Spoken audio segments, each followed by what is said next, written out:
Ini patok perseroan perorangan harus dibuat dengan PT biasa. Nah, jadi kalau Anda ingin mendirikan perseroan perorangan, maka harus masuk kriteria seperti tadi ya. Kriteria yang pertama dan kedua, di mana nilai modal usahanya kurang dari 1 miliar untuk usaha mikro, atau antara 1 miliar rupiah sampai dengan 5 miliar rupiah untuk kategori usaha kecil, tidak termasuk tanah dan bangunan tempat usaha.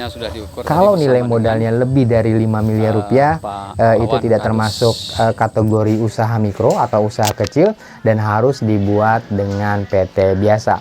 Oh ya, nilai modal usaha berdasarkan kriteria usaha mikro dan kecil tadi, kalau disesuaikan dengan kriteria modal PT sesuai undang-undang, maka termasuk dalam modal dasar ya.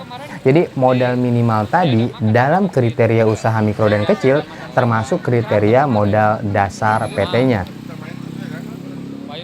Aku nggak kontak lagi sama orang tuh. Termasuk sama si Dayat juga. Dalam mendirikan perseroan perorangan, pertama yang perlu Anda perhatikan adalah modal. Jadi kalau di PT itu termasuk untuk badan hukum perseroan perorangan ada 3 jenis modal.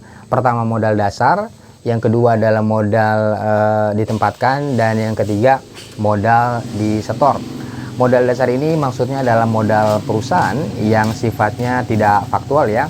Artinya bukan berarti modal tersebut harus disediakan pada saat itu juga oleh pendiri PT. Modal dasar ini sifatnya ekspektasi atau harapan dari pendiri tentang modal perusahaan yang ditentukannya atau yang ingin dicapainya. Jadi si pendiri PT ini ingin perusahaannya nanti itu punya nilai berapa nih secara modal.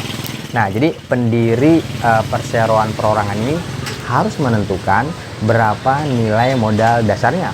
Apakah 100 juta, 300 juta, 500 juta, atau 1 miliar. Yang penting masih di bawah 5 miliar rupiah untuk bisa masuk kategori usaha mikro atau kecil tadi. Supaya dia bisa mendirikan perseroan perorangan. Dan sesuai ketentuannya, secara umum, dan ini berlaku untuk semua jenis PT, nilai modal dasar ini tidak ada batas minimalnya. Jadi kalau menurut PP nomor 8 tahun 2021, besaran modal dasar ini ditentukan berdasarkan keputusan pendiri PT. Jadi berdasarkan keputusan pendiri, keputusan yang tentunya diberikan secara bebas, ini tidak ada batas minimalnya. Nah, tapi kalau untuk perseroan perorangan, batasannya ya harus mengikuti batasan modal untuk kategori usaha mikro dan kecil tadi. Tidak lebih dari 5 miliar rupiah untuk bisa mendirikan sebuah perseroan perorangan. Tapi meskipun modal dasar ini harus ditentukan pada saat pendirian karena harus dicantumkan di dalam akta pendiriannya atau di formulir pendaftarannya, modal dasar ini tidak harus disediakan pada saat itu juga, pada saat mendirikan perseroan perorangannya.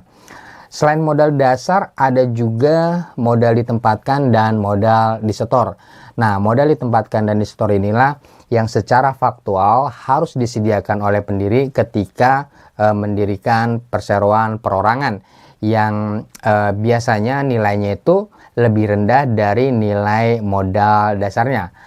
Kalau di dalam PP nomor 8 tahun 2021, besarnya modal ditempatkan dan disetor ini nilainya adalah minimal 25% dari modal dasarnya.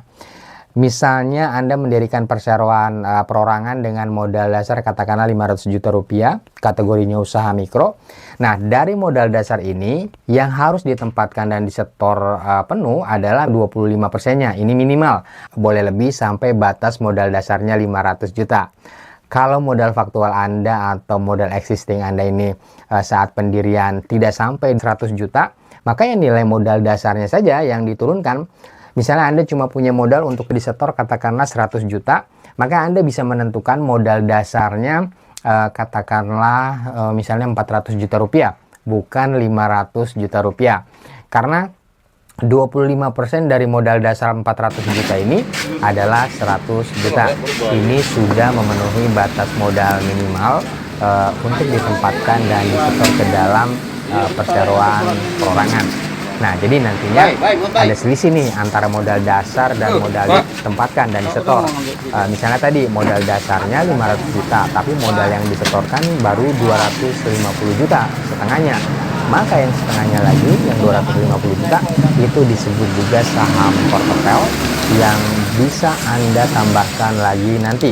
Jadi kalau mau ditambahkan lagi nanti harus dilakukan perubahan anggaran dasar dulu di akta perusahaannya, atau melakukan pendaftaran untuk melakukan perubahan perseroan perorangan tadi.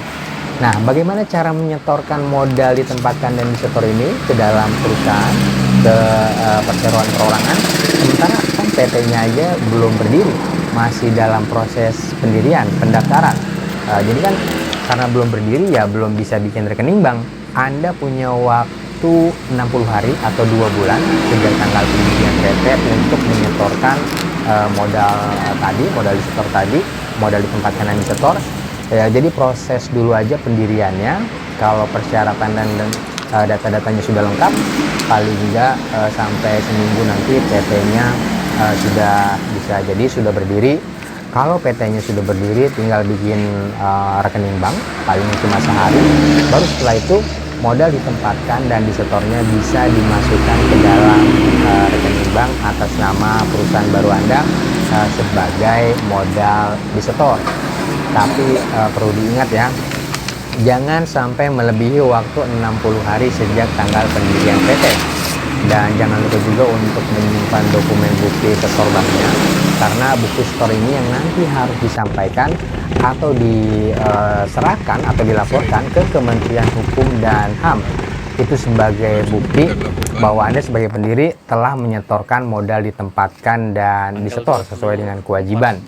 Penyerahannya nanti bisa dilakukan secara elektronik melalui website yang sudah disediakan. Monitor pengaduan